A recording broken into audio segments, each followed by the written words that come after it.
अब ये जासूसों की दुनिया नहीं रही, ना ही हीरोज की। ये दुनिया चमत्कारों की दुनिया है डॉक्टर, और चमत्कारों से ज्यादा खौफनाक कुछ भी नहीं। तो दोस्तों, मार्वल शब्द का मतलब ही होता है चमत्कार। और जब चमत्कारों की बात चालू है तो ऐसे में हम दुनिया के सबसे महान जादूगर को भूल नहीं सकते। हम बात कर रहे हैं एमसीयू के सबसे पावरफुल कैरेक्टर मतलब डॉक्टर स्ट्रेंज की। 2016 में डॉक्टर स्ट्रेंज की सोलो मूवी आने के बाद से ही वो फैंस के बीच में बहुत फेमस है। आज हम देखेंगे डॉक्टर स्ट्रेंज की ओरिजिन, बात करेंगे उनकी पावर्स की और जानेंगे क्या है उनका रोल इन्फिनिटी वॉर मूवी में। तो आइए देखते हैं।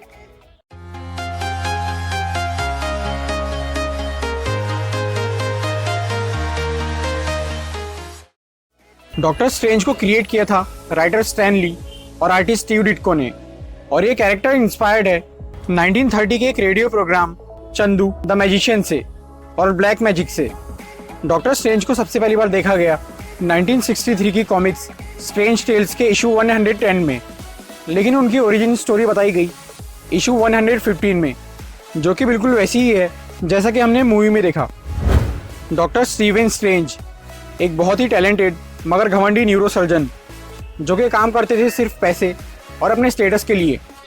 एक दिन अचानक डॉक्टर स्ट्रेंज की कार का एक्सीडेंट हो जाता है जिसमें उनकी जान तो बच जाती है लेकिन उनके हाथ बुरी तरह से डैमेज हो जाते हैं।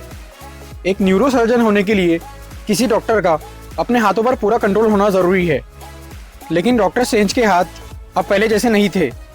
अपने हाथों को ठीक करने के लिए डॉक्टर स्ट्रेंज अपने पूरे पैसे खर्च कर देते हैं, लेकिन कोई फ़ायदा नहीं होता। फिर उन्हें हिमालय की एक जगह के बारे में पता चलता है और डॉक्टर स्ट्रेंज अपने बचे हुए पैसे लगाकर वहाँ चले जाते हैं। वहाँ पर वो एंशिएंट वन से मिलते हैं। मूवी में एंशिएंट वन एक फीमेल थी, लेकिन कॉमिक्स में एंशिएंट वन एक ओल्ड मैन था। एंशिएंट वन से मिलने के बाद डॉक्टर स्ट्रेंज का घमंड कम होता है और वो मैजिक सीखना शुरू करते हैं। डॉक्टर स्ट्रेंज को जाना जाता है सॉर्सरर सुप्रीम के नाम से। सॉर्सरर सुप्रीम एक टाइटल है जो कि दुनिया के सबसे महान जादूगर को मिलता है। एक ऐसा जादूगर जो कि दूसरों के कंपेयर में बहुत जल्दी बड़े से बड़ा और मुश्किल से मुश्किल जादू सीख जाता है। डॉक्टर स्ट्रेंज के पहले एंशिएंट वन सॉर्सरर सुप्रीम थी और सबसे पहले सॉर्सरर सुप्रीम थे जादूगर एगामोटो। डॉक्टर स्ट्रेंज जहाँ रहते हैं उस जगह का नाम है सैंक्टम सैंक्टोरम। सैंक्टम सैंक्टोरम एक ऐसी बिल्डिंग है जो कि मैजिकल पावर से बनी है जिसे एगामोटो ने बनाया था। ये बिल्डिंग एक मैजिकल शील्ड प्रोवाइड करती है पूरी दुनिया को दूसरे डायमेंशन के खतरों से बचाने के लिए। मार्वल सिनेमैटिक यूनिवर्स में ऐसे 3 सैंक्टम हैं, न्यूयॉर्क, लंदन और हांगकांग में। हर सैंक्टम सैंक्टोरम का एक गार्डियन होता है। न्यूयॉर्क के सैंक्टम के गार्डियन डॉक्टर स्ट्रेंज है। अब बात करते हैं डॉक्टर स्ट्रेंज की पावर्स की। सबसे नए जादूगर होने के बावजूद और सबसे कम एक्सपीरियंस होने के बाद भी डॉक्टर स्ट्रेंज बहुत पावरफुल मैजिशियन है। एंशिएंट वन और मोर्डो का भी यही मानना था कि डॉक्टर स्ट्रेंज जादूगर बनने के लिए ही पैदा हुए हैं। डॉक्टर स्ट्रेंज स्पेल यानी मंत्रों का इस्तेमाल करके किसी भी डायमेंशन से एनर्जी ले सकते हैं और इस एनर्जी को किसी भी फॉर्म में यूज़ कर सकते हैं, जैसे कि एनर्जी शील्ड या एनर्जी वेपन बनाना। वो पोर्टल बनाकर दुनिया की किसी भी लोकेशन पर टेलीपोर्ट हो सकते हैं। पोर्टल बनाने के लिए स्लिंग रिंग यानी तिलिस्मी अंगूठी की ज़रूरत पड़ती है। इस रिंग को लेफ्ट हैंड में पहनकर राइट हैंड वेव करने पर पोर्टल बना सकते हैं। इस रिंग का यूज़ करने पर ना सिर्फ इस दुनिया में बल्कि किसी दूसरे डायमेंशन में भी जा सकते हैं। स्लिंग रिंग से खुद के अलावा किसी दूसरे को भी टेलीपोर्ट किया जा सकता है। डॉक्टर स्ट्रेंज ने थॉर और लोकी को एक पोर्टल बनाकर ओडिन के पास भेजा था और उन्होंने लोकी को एक दूसरे डायमेंशन में भेज दिया था जहां वो आधे घंटे तक गिर रहा था। डॉक्टर स्ट्रेंज अपनी सोल यानी आत्मा को अपनी बॉडी से अलग करके एस्ट्रल फॉर्म ले सकते हैं, लेकिन ऐसा करने पर भी सोल बॉडी से ही कनेक्टेड रहती है। एस्ट्रल फॉर्म में आने के बाद अगर उस इंसान की बॉडी को नुकसान हो तो उसके एस्ट्रल फॉर्म पर भी असर पड़ता है, या अगर एस्ट्रल फॉर्म डिस्ट्रॉय हो जाए तो डेथ हो सकती है। हर सॉर्सरर यानी जादूगर के पास एक मैजिकल ऑब्जेक्ट होता है, एक ऐसा स्पेशल ऑब्जेक्ट जो कि खुद अपने मास्टर को चुनता है, और डॉक्टर स्ट्रेंज के पास है क्लोक ऑफ लेविटेशन। ये क्लोक यानी लबादा न्यूयॉर्क के सैंक्टम में था और काइसिलियस से लड़ते वक्त ये डॉक्टर स्ट्रेंज के पास आ गया था। इस क्लोक की मदद से डॉक्टर स्ट्रेंज उड़ सकते हैं। ये क्लोक डॉक्टर स्ट्रेंज को खतरों से बचाता है।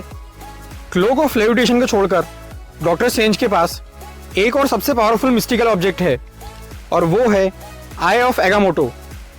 कॉमिक्स की आई ऑफ एगामोटो और मूवी के आई ऑफ एगामोटो में बहुत फ़र्क है। मूवी में आई ऑफ एगामोटो के अंदर एक इन्फिनिटी स्टोन यानी टाइम स्टोन है, जबकि कॉमिक्स में ऐसा नहीं था। टाइम स्टोन के बारे में मैं अपनी इन्फिनिटी स्टोन्स वाली वीडियो में बता चुका हूँ, अगर आप चाहे तो वो वीडियो देख सकते हैं। मैजिकल पावर्स के अलावा डॉक्टर स्ट्रेंज में और भी एबिलिटीज़ है। वो दुनिया के सबसे जीनियस लोगों में से एक है। मेडिकल फील्ड में उन्हें बहुत नॉलेज है। उनके पास कमाल की फोटोग्राफिक मेमोरी है, इसीलिए उन्होंने अपनी MD और PhD एक साथ की थी।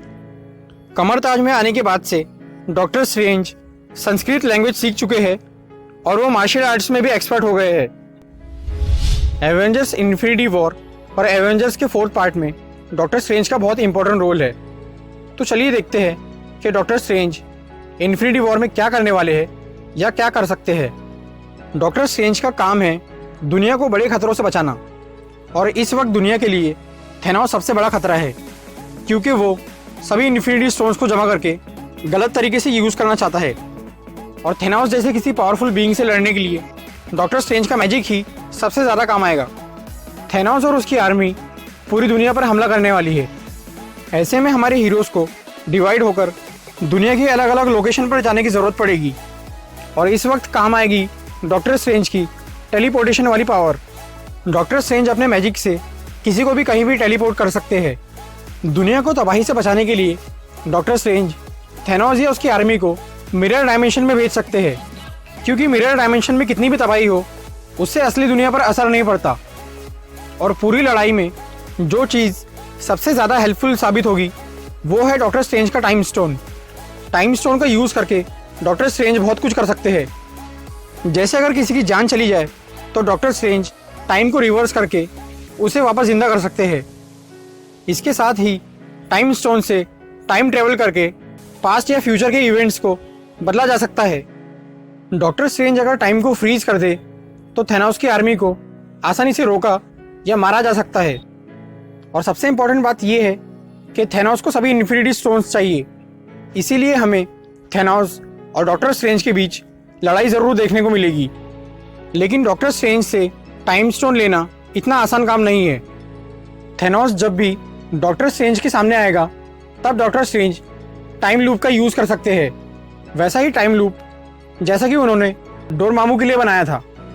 मतलब अगर थेनोस डॉक्टर स्ट्रेंज को जान से भी मार दे तो भी डॉक्टर स्ट्रेंज इस टाइम लूप की वजह से बार बार जिंदा होते रहेंगे। या फिर डॉक्टर स्ट्रेंज कुछ इस तरह का भी टाइम लूप बना सकते हैं कि अगर थेनोस या उसका कोई टीम मेंबर उनसे टाइम स्टोन छीन ले तो टाइम दोबारा वहीं से स्टार्ट होगा जब डॉक्टर स्ट्रेंज से टाइम स्टोन ना लिया गया हो। तो दोस्तों, ये थी डॉक्टर स्ट्रेंज के बारे में कुछ इन्फॉर्मेशन।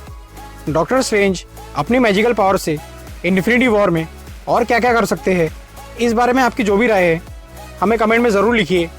अगर आपको ये वीडियो अच्छी लगी हो तो इसे लाइक और शेयर करिए, और ऐसी इंटरेस्टिंग वीडियोस देखने के लिए सब्सक्राइब कीजिए हमारा चैनल और इस बेल को दबाइए ताकि आपको हमारी वीडियोस सही टाइम पर मिल सके।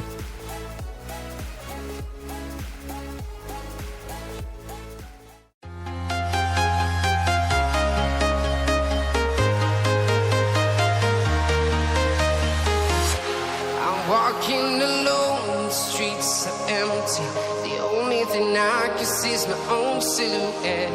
I'm getting stronger, step by step. The clock is ticking, but there's no time for regrets. I've been flying from town to town, from London to Taiwan. I've been all around the globe trying to protect your soul.